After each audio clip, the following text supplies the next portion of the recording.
Well, hello.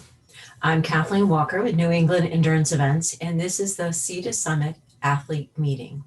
Um, Actually, it's kind of the athlete meeting B, because last night we had a great athlete meeting that was via Zoom, and Kathleen didn't record it, so we're going to redo it. And this time you only have one of us. Andy is not going to join me for this, so I'm going to kind of run through things that you need to know for this race, and encourage you to go to the athlete's guide and find very, very useful information. There is a link on the website, the s2stri.com. There's a link to the athlete's guide. There's also the many emails that Andy has been sending you. The last one has the link to the Zoom, which you must have missed if you're watching this now. Also had the athlete's guide link there, and probably in the meeting, in the email before that. So there's been lots of links that you can find, but there's really, really useful information in that athlete's guide. We've spent a great deal of time going through every aspect of the race. And there goes Andy right there. So I'm going to kind of run through things, save you a lot of the back and forth from last night. And there's Andy again. I am doing our athletes meeting part two. Sorry. So there we go. So we say we work together, we sure do. I'm just going to kind of run through everything. Sorry, as much as Andy would like to be here, he and one of our other staff members is starting to go through the warehouse and pull out what we need for this race, which is happening this Saturday coming up. And because it was my mistake, I get to see you again. So thank you for being here. Sea to Summit, as you know, through everything that you have seen, if you've done this race before, you're probably not listening to this now. It is a really difficult race. And yeah, I know you've done lots of difficult races. You've done I am this and I am that, but this is different. This is a self-supported race. You have to know where you're going. There are not signs anywhere.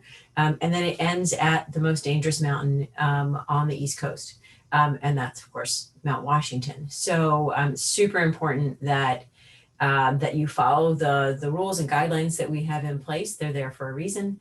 And that you go through the athlete's guide to make sure you really understand everything. If you have the opportunity, if you haven't already, please bike the bike course that you plan on taking. Remember, it is an open bike course. You can go any way you want to get to North Conway, except for being on Route 16 up into that North Conway where you no longer have a choice. Otherwise, that's your option. So your bike can be anywhere from 92 miles up to 96 miles. One, of course, is going to have more hills than the other one, so you can kind of swap that and decide what you want to do. It's up to for you to be able to tell your porter exactly where you're going to be. So that way your porter can meet you there and have nutrition, hydration, make sure you're doing good.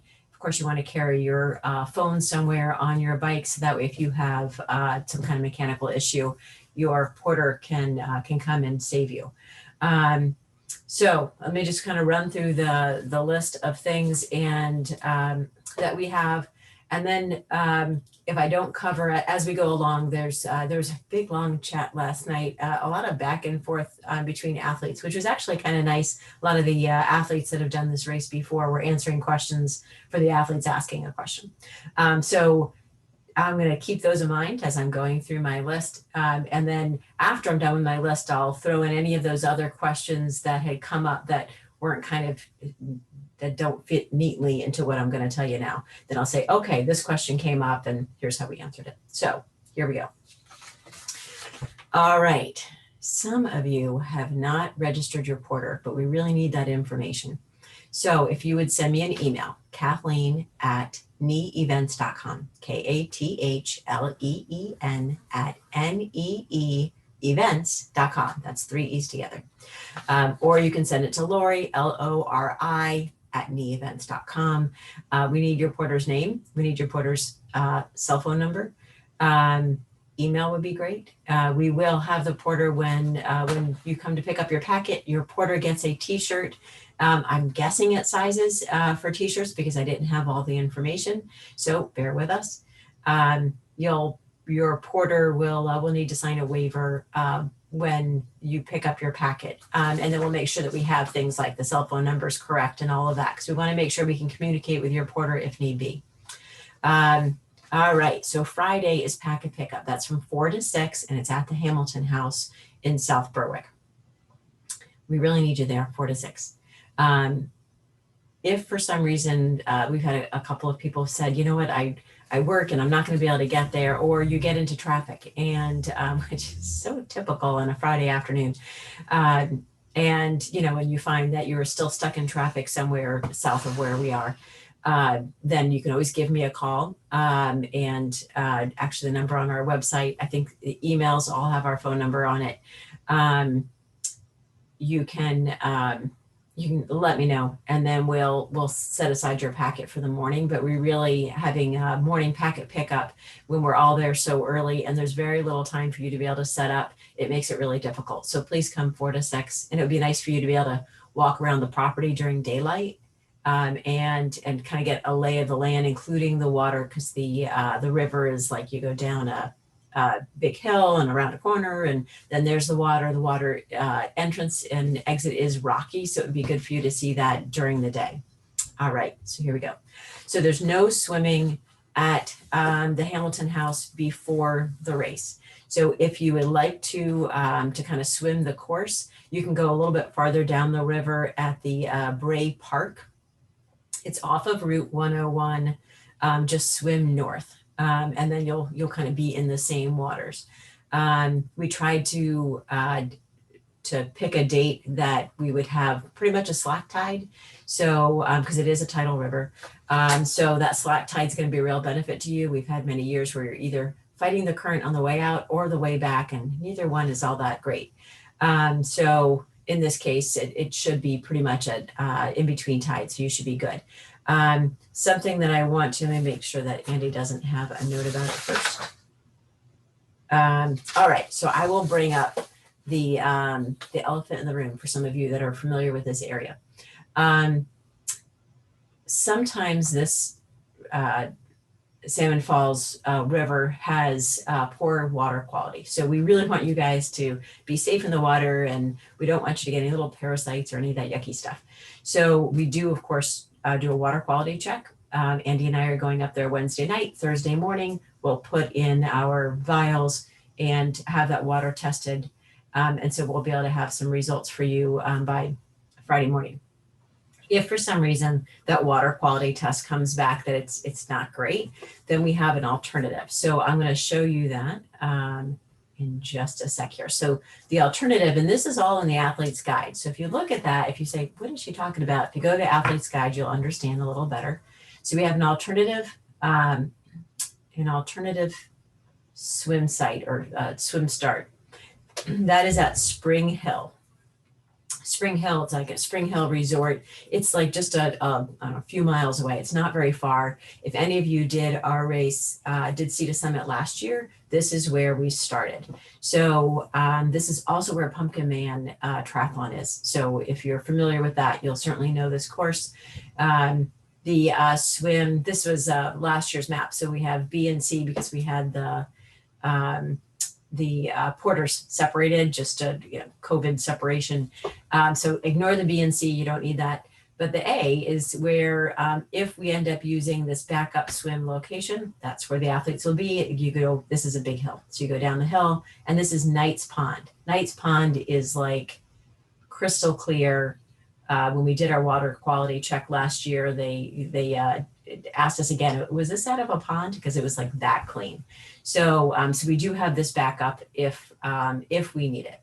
But hopefully the Hamilton House will be great. And I'm going to actually show you that Hamilton House, that map as well, so that way you have a just an idea of what you're looking at. So for the swim, here we are. Sorry, you guys can only see this, but I have lots on my desktop. So this is the swim course at the Hamilton House. So this is where we're all expecting to be able to start. It's the Hamilton House in South Berwick, Maine. you'll come in this little road right here. You come off from the main road and you come down this little, it's gravel, I think most of the way. If you guys can be quiet coming in, that 4 to 6 on Friday would be appreciated. There are some neighbors there and some of them are a little bit touchy. So if you can kind of come in quietly, not like the usual ruckus that we have before triathlons. And then certainly when you come in the morning, if you can be like super quiet. So there is one lady there that is a very light sleeper and she'll come out there like waving her hands at us, and no one likes that. So you'll come in quietly, and then you'll start. This screenshot was done during low tide. So normally there's water right here and there's water all around, and there's water down here too. So you get the idea. This is low tide. We'll be at a mid tide. So all of that will be covered. You'll get in the water. It is a mass start. So there's roughly 100 athletes. Our permit is for 100 athletes. We've had a few that have had to defer, that they deferred earlier on because Canada borders or US borders aren't open to Canada yet. And deaths in the family, things like that. So it'll be probably a little less than 100 athletes starting at one time. So it's still totally manageable. It is a water start. And that's because there are rocks right here. So when we go down, there's a little hill here. We go down, follow the path. And then there's lots of little pebbles and stuff, rocks. And so you get in the water first, so you don't have to worry about that when you start your swim. You'll swim out. There are 2 buoys, so you'll go around both buoys, and then you'll swim back. Easy enough. When you come out of the water, be mindful that those rocks are still there. So if your porter wants to, toss you your shoes that maybe you've left for them, water shoes or something of that sort, that's great. Or just grin and bear it. It's not going to kill you. And get yourself off there. When you get to the swim finish, there will be Dawn and Lori that will be there, and they'll be asking you your bib number. So you can tell them the bib number. That will be written down. This is like really old school timing. We do have our timing system, but it is not a chip system. So we do need your number for that. And then you'll run back up the hill. There's transition area there. So that ends up being right here in this area. If you do not want to be close to somebody else, we understand that, COVID is still going on, and you might not want to be right next to somebody else on the bike rack. That's fine. You can actually bike at your car. There's an advantage to being in the transition area. But if you decide that it's not much of an advantage, it's a few seconds. But if you decide that, you know what, I really don't want to be, so close to the next person, it's 6 bikes per rack. Then you're welcome to rack at your car. So you do have that opportunity. Okay, good. So we covered all of the swim.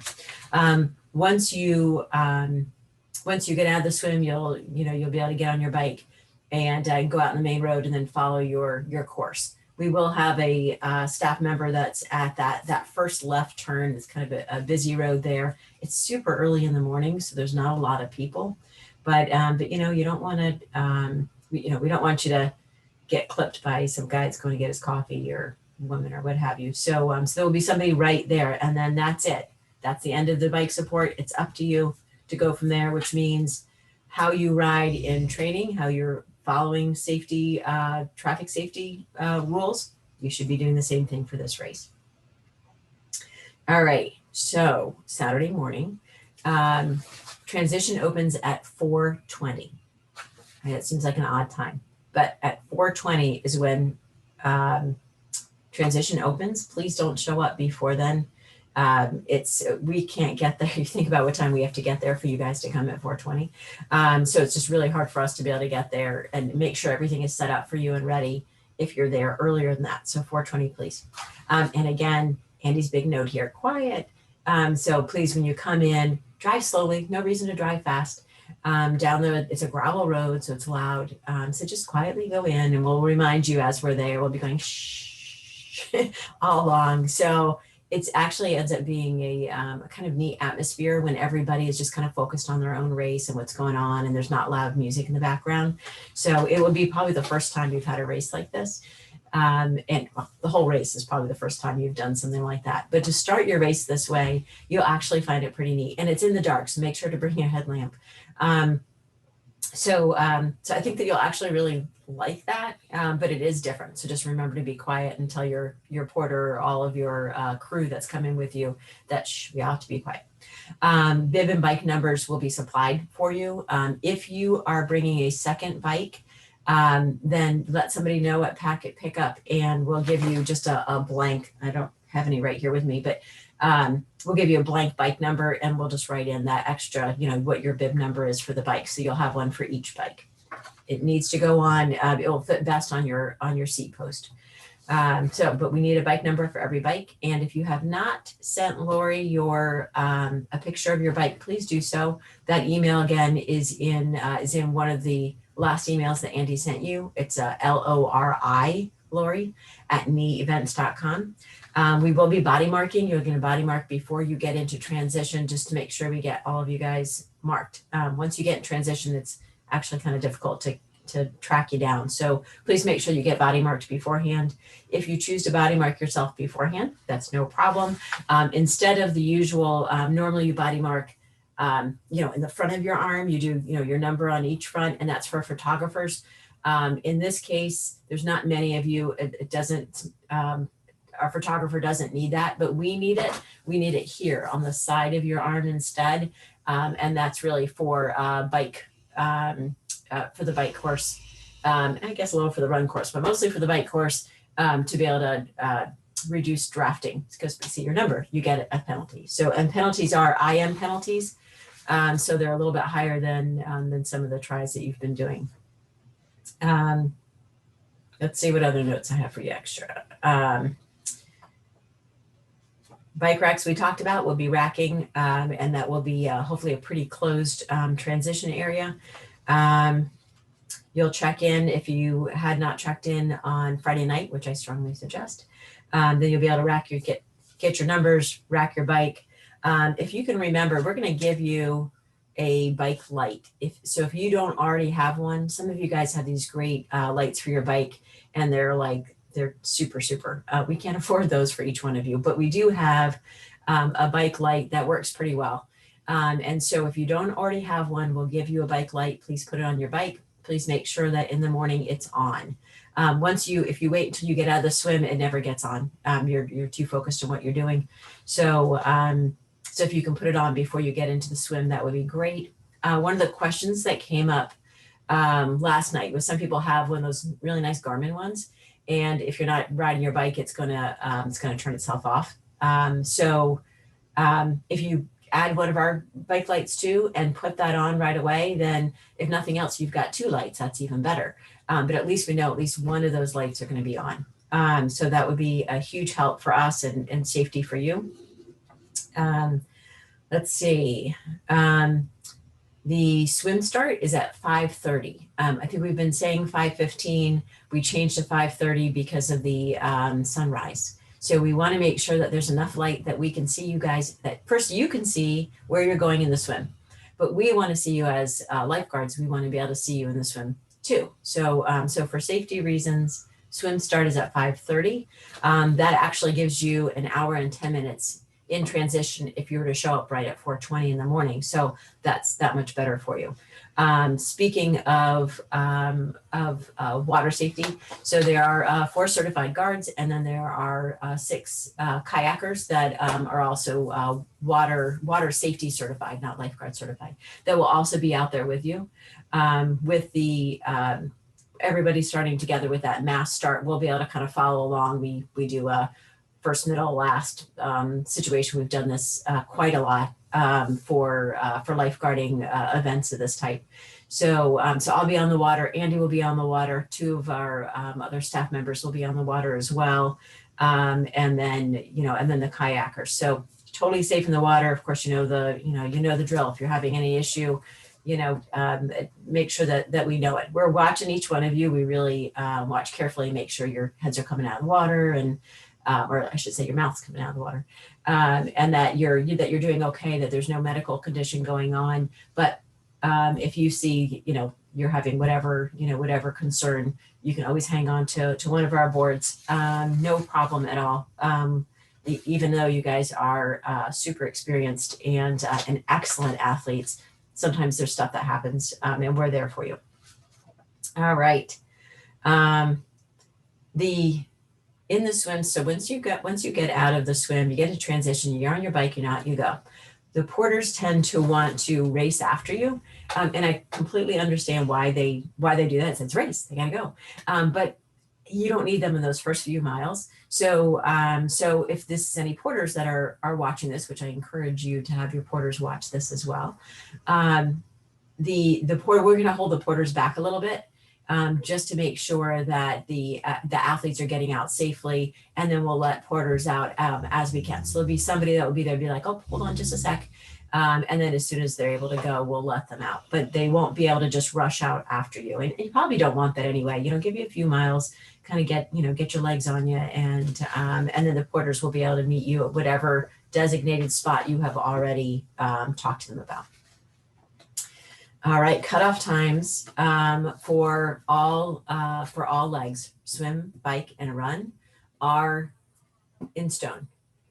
So you go to our athlete guide, you'll see cutoff times. That's the time we're going by. So when you come out of the water, and so far we've never had anybody not make the swim cutoff. So that's great. But if you had some issue in the water and it's getting close, and we look at our clock, and you're out. So if that happens and you miss the cutoff, then know your race is finished. At T2, I'll be at T2 at Wildcat Mountain, and I'm going to show you Wildcat in just a minute. If you get to my tent, doesn't matter, the porter needs to get there 10 minutes before you do or more to be able to show your backpack. And we go through the backpack, make sure everything is set. I promise everything goes back exactly as you have it. I've gotten really good about being able to feel my way through a backpack and know what's in there. They come before you show up at T2. We go through the pack. If they're racing also, we go through their pack as well, because everyone who goes up the mountain needs their safety pack. If you come in on your bike, you can come right to the tent and we can check you in. Or often people will go to the car first, and they'll dump their bike and they'll grab something and they'll come up right before they go to run. And they check in then. If your check-in is after the cutoff, your race is done. So please keep that in mind. I will not do any like, oh, well, I was close or something, we can't. And that's for your safety. If you get to the top, if you get to Hermit Lake, I'll show you that map in a minute. If you get the Hermit Lake Lodge, I think that cutoff is 3 or 3:15. Check the athlete's guide to be safe. If you get there, there are two lovely ladies that will be there to greet you, Deb and Darlene. They're very enthusiastic. They'll see you because they're looking for you. If you get there after the cutoff, they're going to tell you, I'm sorry, your race is done. We encourage you to go down the mountain. We can't stop you and barricade you and keep you from going any farther, but your race is finished. It would be best for you to be able to go down the mountain. The reason for that is the daylight hours are much different on the mountain because the mountain creates a shadow for the sun. So sunset's actually a bit sooner on Mount Washington going up Tuckerman's Ravine Trail than it is, in other parts of even New Hampshire. So we want to make sure that you have plenty of time to get to the top, and that's the reason for all those cutoffs. Particularly as you get to the head wall, that's not an easy trail. And when you do the rock pile, that is definitely not easy. And so if you're already a little behind the 8 ball, it's going to be a lot harder for you to be able to finish on time. And our staff, we have about 12 people on the mountain. They don't like leaving the mountain until they know that everybody is in safely, which sometimes puts them at risk. And we really wish not to do that. You put yourself at risk. We can't help that, but we really, please don't put our staff at risk. So I'll show you that map in just a minute. But the cutoffs are important. So also with the with timing, the other important thing is once you're done with your race, food. We have the turkey dinner. And if you're vegan or vegetarian, no problem. Gluten-free, I think you can eat everything except for the stuffing. So we really try to be careful with that, with, you know, allergies and food concerns. So know that there is food for you to eat afterwards. And the turkeys just keep coming out. So I think that Andy probably has it in the athlete's guide. The food service starts at 1. I'm kind of flipping through the athlete's guide right now. So the food service, I believe, starts at 1. It goes on to like 4. Sometimes we'll drag it out a little longer if there's people that are still out on the mountain. Actually, I want to take that back. I think that it's even later than that. So they just keep bringing new turkeys out. So don't feel like, oh no, all my food's going to be cold. I'm not going to be able to eat anything, because that's such a bummer after a race. But in this case, everything will be fresh. It's always coming out throughout our time period. All right, bike. So the bike course, we went through the swim course. That was kind of lengthy. Bike course, I'll try to be a little faster. There are no bike route signs. The idea is that it's up to you to figure out how to go. That is part of this race. It's nothing is handed to you. The fourth leg of this triathlon, people say the fourth leg is transition. In this case, it's the route. It's really being able to plan things out properly and strategize. So we've had some winners that they won because, yes, they were obviously great athletes, but because they really strategized and they biked the course and they swim it and they hiked the mountain beforehand. They did all of those things. They knew exactly where they wanted their porter to be. They had contingency plans. Those are the ones that do the best. So if you haven't done that, you got to hurry up and get that in. So there are no bike route signs. There are 5 railroad crossings, and of course, be careful going across those. Thursday, Andy and I will be scouting the course. So if we find anything that is different than what we expect, sometimes road construction starts, or there's like a road's got this giant pothole that we want you to be aware of. Any of that kind of stuff, we'll let you know. We'll post on Facebook, and we'll also put it in the athlete's guide, so you'll have it there. Drafting marshals are on the course. That is for the, it's not a suggested route, it's just the most used route, which is the one that's on the website. That's the one that athletes feel like this is, the best mix of everything to be able to get them up the mountain or get them to the mountain safely and in the least amount of time. But there might be another route as long as you're not on Route 16 below North Conway. So we have course marshals that will be on, we actually end up on 3 routes. We end up on the most used route, and then there's another route, that a little alternative that some people take will be on there. And we'll also be riding on Route 16 to make sure you're not there. So we really want you to be safe. Route 16 is not safe below North Conway. T2. The T2, I was going to show you T2. Let me show you. And by now, I'm sure that you already know, but it's always nice to have a visual. So here's Wildcat. And it will look just like this, except for there will be a white tent right over here and a few more cars. The porters, you're going to park over on the left side of the entrance. And then the tent will be over here. Cyclists, you're going to come in on this bike lane, and then you'll go in. It's not a heavily traveled road. There are cars. We usually put out a few cones, and we'll put out a flag. There'll be somebody there that'll be kind of bringing you in.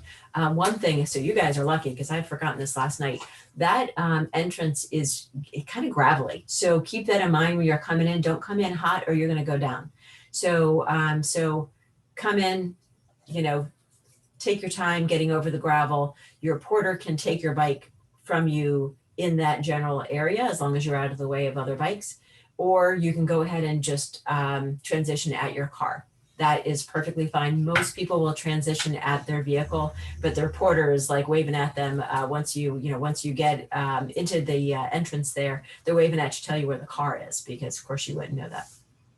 So once you've made your transition, make sure that you come to the tent. You have to check in. If you don't check in, then you're not racing. So then you might get to the top, but if you haven't checked in, that won't work. So please make sure that you check in, and you'll have your actually, if you haven't checked in, you're disqualified because you have to have a medical check.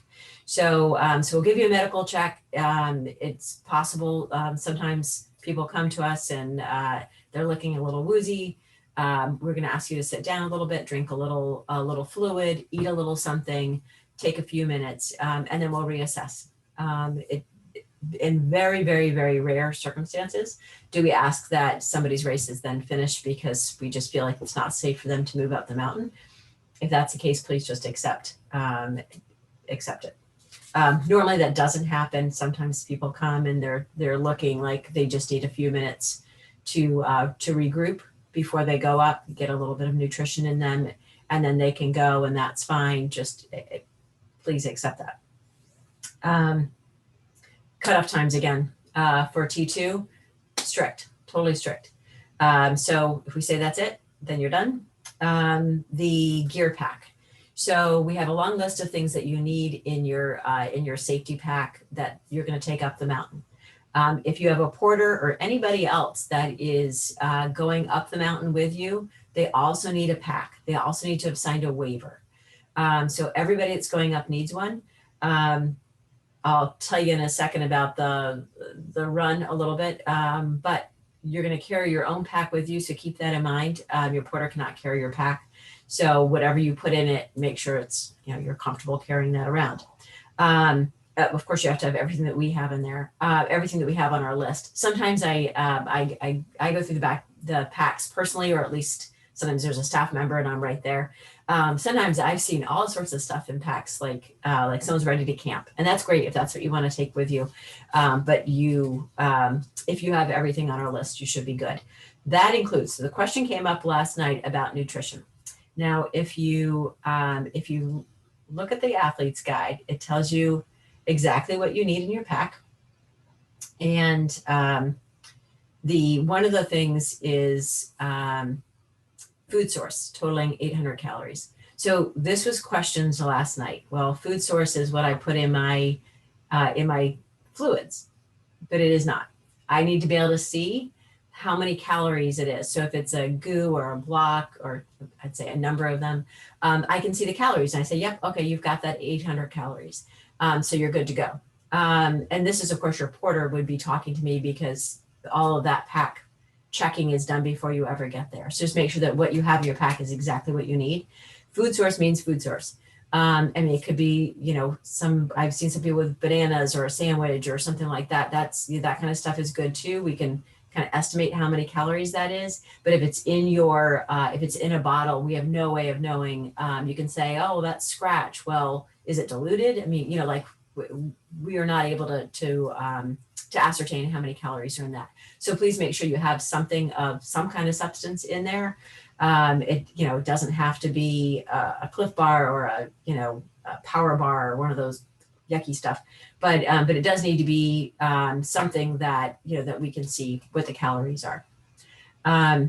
All right, and then everything else on that list is necessary. You will not be able to go up the mountain if you do not have everything on the list. So the big thing that I run into is someone doesn't have the extra set of batteries, or they don't have a winter hat. We're not looking for a baseball cap. We're looking for a winter cap. Sometimes on the mountain, the weather changes like that, and you went from 70 degrees to 40 degrees as you've gotten higher up. And if you sprain your ankle or you have some kind of issue, you're going to need to keep the heat in. So you need a winter hat and actual gloves. All right, so we'll go to the run, and that way I can talk to you about that while we're actually looking at the map. There you go. All right, so here's your course. So Wildcat Mountain, of course, is right here. It's the Wildcat Lodge. So you'll run along the road, and then you'll go into Pinkham Notch. You need to go into the main entrance. In years past, some people have taken that first entrance. There's the parking lot mostly spans in front of the lodge, but it also kind of goes behind it a bit. You need to go through the main entrance. There will be a staff member that will be there in front of the building, and she needs to know that you have gone past her. So please don't go around the building. So stay so the building is on your right, and then you'll see the Tuckerman Ravine Trail is right past the bathrooms. Those are actual real bathrooms if you want to use those, but the trail is right there past the bathrooms. You'll go straight up. So that's where we are here.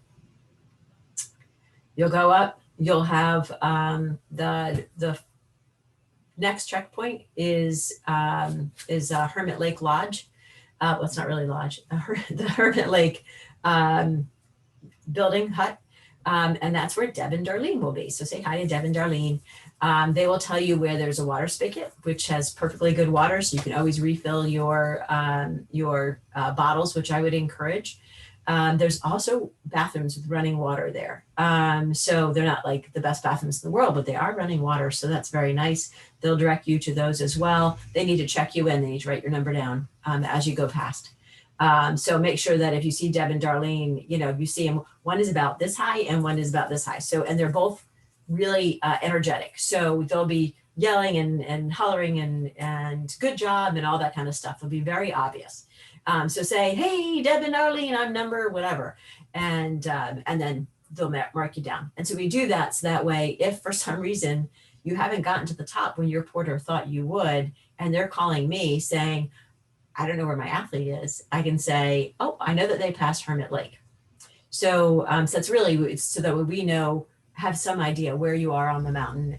So that way, if we have to come looking for you, we have an idea where you might be. So please make sure you check in there. I told you about the sign. It's around the back of the Peak of Notch building. We do have staff that's throughout that course. So the lower slopes, we've got that very first one before you get onto the trail. And her name is Kathy. If you want to say hi to Kathy, she has blonde hair, and she'll be wearing not a gray shirt. She'll probably be wearing a yellow, like a neon yellow knee event shirt. So you'll also see a few others along your way. We also have some staff that's roving, and so they're kind of going up and down the course, just making sure everyone's okay. You will also have, let's see, when you get up to, when you get up around the lunch spot there, that there'll be Dawn, there'll be somebody that has 5 fingers. She'll be there making sure you go the right way. So that gets a little bit tricky. There's like 5 different points that meet there. So make sure that you head up on the proper trail. If your porter is running beside you, I think I already said this, I'm going to say it again. If your porter is running with you, that is great. You have to stay with your porter, or at Hermit Lake. If your porter gets to Hermit Lake and, to get to her, if you have not done the trail yet, when you get to Hermit Lake, that's not bad. You think like, oh, this isn't so bad. But once you get beyond Hermit Lake, it starts to get harder. So if your porter got to Hermit Lake and said, you know what, I just don't feel it today, I think I'm going to go back, then let Deb and Darlene know this porter is going back, and then we'll make a note of that. They'll make a note of that, and then you'll carry on up the mountain. If not, your porter needs to stay with you all the way up the mountain. We don't want porters loose on the mountain. We actually had situations where the porter and the athlete were separate, and it was a very stressful situation for everybody involved. So please keep your porter with you. You will not be able to finish. You won't be able to actually get your finish time until your porter is there. So also along that, porters can only carry their own packs. They cannot carry your pack. You have to carry your own pack. So keep that in mind. You got to have your pack on you. Please make sure your number is, your bib number is kind of turned around as you get up past the rock pile. So as you're getting past here and you're getting to the parking lot, turn your number around, because our photographer is right up there. And he gets these beautiful pictures. So you see some on our website of you with a backdrop of the mountain. And if your bib number's on there, then it's a lot easier for us to make sure we match you with that great picture, which you will end up getting at the end. And then you'll go up the the parking lot. It's like a couple layers of parking lot. So you'll just follow all the way up until you get to the top. In years past, you didn't get your finish time until you actually touched the sign at the top of the mountain. There's been some complaints with the sightseers that come up by car or by train that all of our athletes are cutting the line. And so Andy will actually take your time before you get to that point. You'll get right before that. He'll take your time and then you can go up and touch the mountain. But that way you're not having to, your time isn't dictated by somebody who's not moving out of your way or giving you a hard time because you just cut the line. So, so that might save you a few seconds. All right, so we talked about finish line protocol. We talked about the porter. We talked about Hermit Lake. Thunderstorm and inclement weather. I'm going to keep this map up because this is where that happens. Sometimes on the mountain, everything looks fine, and then all of a sudden a thunderstorm comes through. And so if that happens, of course, we know about that. We are constantly watching the weather and monitoring that. If that happens, then you possibly will stop at Hermit Lake. We would let you know, of course, at Hermit Lake, and you'll turn around and go back down that way if it's unsafe for you to go above the tree line. So of course, that's our issue with Mount Washington because it's so tall. If if it's a thunderstorm and you're above the tree line, you are the lightning rod, and we don't want that. So you would turn around you'd turn around at Hermit Lake and run all the way back down until you got back down to T2. We'll let you know if that's going to be the case. We don't expect it to, but sometimes we have had years where that did happen. So no, that's possible. We will let porters know if all the porters that show up at T2 will say, hey, they're turning around at Hermit Lake, they're coming back this way. We will make sure that everyone knows that. When you guys come for packet pickup, you'll have a sheet in there and it will have my number, Andy's number. It will have our cell phone numbers. It will also, we have these texters because sometimes the reception is really, really spotty. And actually, should have told you that in the bike course. If you haven't ridden the bike course, then you should know that reception is not great. Some spots are terrific. Some spots are really bad. So, so that's always a concern. So if you can't get me, if it goes right to voicemail and you're trying to call me on my cell phone, try that texter number. You'll have it in your packet pickup, in your packet when you pick up your packet. Use the texter, and then I'll get that. So usually between one or the other, you'll be able to communicate with one of us. Either I'm dropping out of the race, or I have a mechanical, or whatever. If you have a mechanical, your porter takes care of that, not us. But sometimes it's going to cause you a big delay, and so you want to let us know that, hey, looks like I'm an hour behind. So that would be good for us to be able to know. Of course, you'll still need to make your cutoff even if you have a mechanical. All right, and then dinner and awards. I kind of touched on that before. So dinner and awards all happen at T2. We'll go into Wildcat Mountain. They've got a really nice lodge there, and the staff makes this really nice turkey dinner. So you'll have that. We also have Athletic Brewing beer will be there. It is non-alcoholic, but it tastes wonderful. Somebody asked if it was gluten-free. It's not gluten-free. It is alcohol-free, but not gluten-free. So I haven't tasted it. But I'm told by everybody else, it tastes just like regular alcohol beer. So, so hopefully you'll enjoy that. We'll have other things to drink as well. And Wildcat, you can purchase alcoholic beer or alcoholic beverages if you wish. They have red wine, white wine, and a few different kinds of beer. So you'll have some options there. And again, if you're a vegan or a vegetarian or dairy free or gluten free, there are options for you. It is buffet style, but the staff is super great about being able to tell you what's what. And we don't add butter to anything. So, if dairy is your issue, you know that you can eat anything without butter. Of course, it's not going to be cheese on any of that anyway. And then gluten would only be the stuffing. So nothing, no like surprises in any of the meals or any of the dishes for the meal, but you can always ask. They're really, really great about that. Then we have the ceremony the award ceremony. So hopefully you will stay for that. And I think that that's the end of it. Let's see, any other questions that came up yesterday? Question about porters. I showed you where at Wildcat porters go to the left. Once you come into the entrance, that's where everybody parks. Porters, you're going to get to know each other pretty well. You end up stopping around the same spots on the bike course. And so you cheer everybody else on until your athlete goes through. When you get to T2, same thing. Often athletes will stop their car for a bit. They might even change their clothes. There's bathrooms in the Wildcat Lodge. You're welcome to use those. So there's lots of different opportunities there at T2. If you need a few minutes, you can take it. But, and also porters, I was mentioning with the backpacks, that sometimes like batteries seem to be the one thing, the extra batteries seem to be the one thing that a lot of people miss. There's usually another porter that might have, or sometimes it's a few porters, you get one battery from this person and one battery from that person, but it's no problem asking, asking around, and usually someone's got something. But if you can make sure that you have everything you need before you leave, that's going to be your best bet. The other question that came up was, if your porter is running up with you, how are you going to get back down the mountain? Remember, getting back down the mountain is your responsibility, not ours.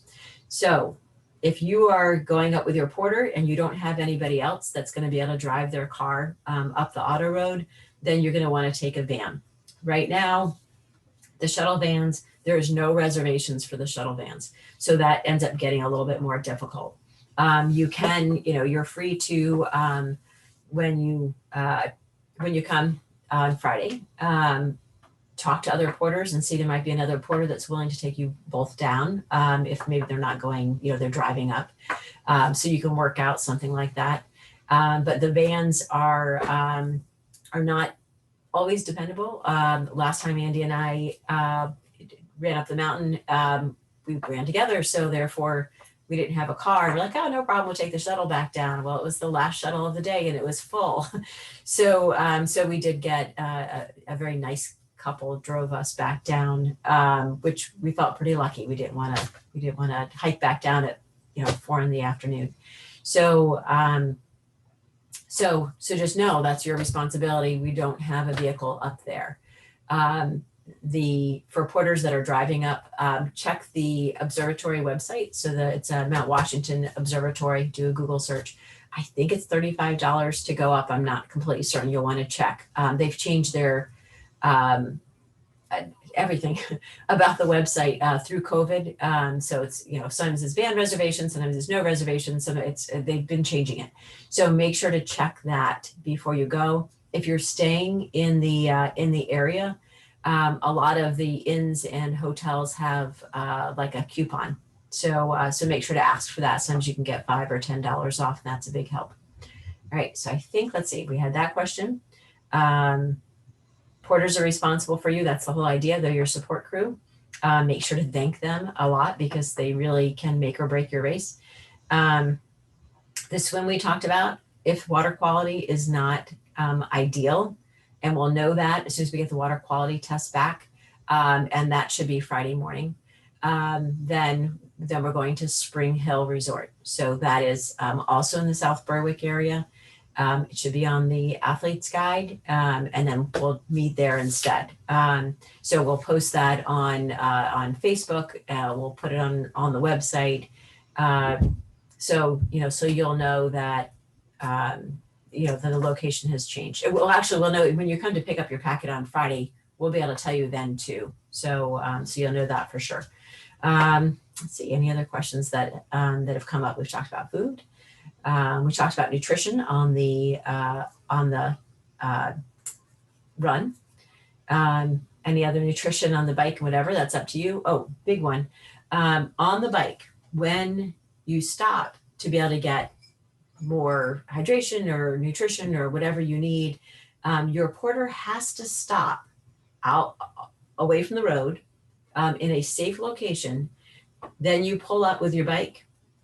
Porter gets out of the car and actually hands it to you. You cannot pass anything by outside of a car, or while you're in the car, they can't be passing anything to you. This is not Tour de France. So please make sure that, that wherever it is that you want to meet up with your porter to be able to get, more nutrition or whatever you need, it's got to be somewhere they can actually pull all the way off the road and you can stop and still be safe. You'll see that there's other spots where, where porters end up congregating. Those who've been doing this race for a while have some really great locations. But hopefully you've already been going through the course and you've strategized to where is the best place for my porter to be, where I can meet them. So definitely the porter has to be out of the vehicle to hand you anything. It cannot be done by a vehicle. All right, so I've covered talked about awards, we talked about food, we talked about the hike, what you need in your backpack. We talked about the bike and you're not going to pass anything, or they're not going to pass anything to you in the car. We talked about the swim, and that's pretty much slack tide, so that will be good for you. That's rocky, so keep in mind getting out of the water. You also go up a hill to get back to transition. That won't be any issue for you, but just for your porter, if there's you can see from the top of the hill if you have someone that's with your group and they would struggle getting down the hill for the swim, they can actually see there's a good location up on top of the hill. They can still watch the whole swim happen without having to go all the way down. So that might be a benefit to you. Going into the race site, remember it's a gravel road and we have a really cranky neighbor. So if you can be really quiet coming in, that would be much appreciated. There are bathrooms at the Hamilton House. There are bathrooms at Wildcat. There's bathrooms at Pinkham Notch, bathrooms at the Hermit Lake, the Hermit Lake Lodge, and then of course the top of the mountain. Also the top of the mountain, check the website. During COVID, they did not have the snack bar open. They might have opened it now. I'm not sure. Sometimes, you get to the top and you're like, I just need like pizza or something like that. They usually have those things there, but with COVID, I'm not completely sure. So that because they've been changing the rules along the way, please check that to make sure, or just make sure your porter has exactly what you want when you finish the race. Lots of opportunities for photos once you get to the top also. And our photographer will be out there and he takes lots of photos, but he's getting the one of you coming up the mountain, that big dramatic photo. So he won't be at the very top. So you'll want somebody, one of your loved ones up there to take pictures for you. All right, I think that's it. If you have any other questions, feel free to check out the Athlete's Guide. And you know what, let me even show you the Athlete's Guide. So we have, so you can see what that is. Not that you guys can't look it up yourself, but I always get these questions. So here we are. It's at neevents.com, race-details-c-2-summit. There you go. And so we have all of this information. Everything that's in that kind of purplish color is new for this year. So as we've had to adjust for COVID, and we have made many adjustments over and over again, some adjustments twice. So a lot of time and effort has gone into making sure you're going to have the safest race possible, and that we are keeping you safe, not only on the swim, bike, and run, but also from germs and everybody else. So we're doing the very best we can, and we appreciate your patience.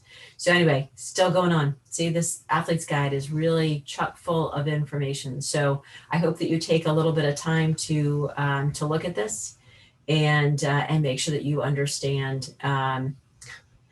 And I see one discrepancy. Day of race transition will open at 4 a.m. And Andy says don't come before 4:20. So I'm going to change this to 4:20. Here. So sorry for that discrepancy. I just happened to fall upon that. There is a GPS address for the Hamilton House right here. So I hope that you have a wonderful rest of your week, and then we will see you on Friday from 4 to 6. And then we'll see you again on Saturday morning